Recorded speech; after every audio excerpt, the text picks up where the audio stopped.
How do you ensure that the hard work focus doesn't detach you from outcomes and inputs? This seems like there's a little bit of a tension with what we started talking about in the beginning. So totally. It's direction over speed is the first one, but we're now talking about maximizing for speed. Yeah. So how do we balance direction and speed? So with the question, if the outcome that we're trying to have is being present, then the outcome actually is irrelevant because it's about how much you empty the tank. If we're talking about the science of achievement, then the outcome does matter, obviously. And so balancing both of those things, which is that if I want to accomplish all my goals, then I need to make sure that my inputs are tied as closely as humanly possible to the outcome. If I want to be satisfied, it doesn't matter at all.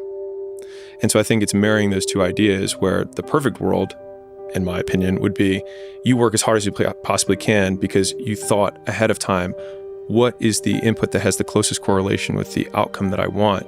And then you put your blinders on and you start digging. We don't rise to the standards we have when others are watching. We fall to the standards we have when no one is watching. The only work that really matters is the work that no one sees. It shows you who you really are rather than who you say you are. There's this line that I heard David Goggins say on Rogan, and I can't remember who he was saying it to or what he said in response to, but he just said, "I'm David Goggins, bitch." And I remember him saying it, and I thought to myself, like, you want to be able to say that in the mirror to yourself and not laugh at yourself. And the only way that I can do that is know that when no one's watching, I work harder than when they're watching. And thinking about it like that has given me this persistent and ever-present scorecard or third party that's like, no one's watching, which means now you have to work because otherwise you're full of shit.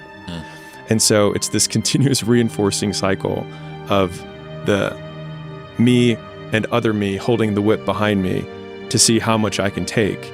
But with each lash of the whip that I take, learning that I can take it and continue to trudge on. And so as long as you keep going, you bear witness to yourself of what you are capable of. And I find that incredibly satisfying in the trenches of misery when you have to go through it.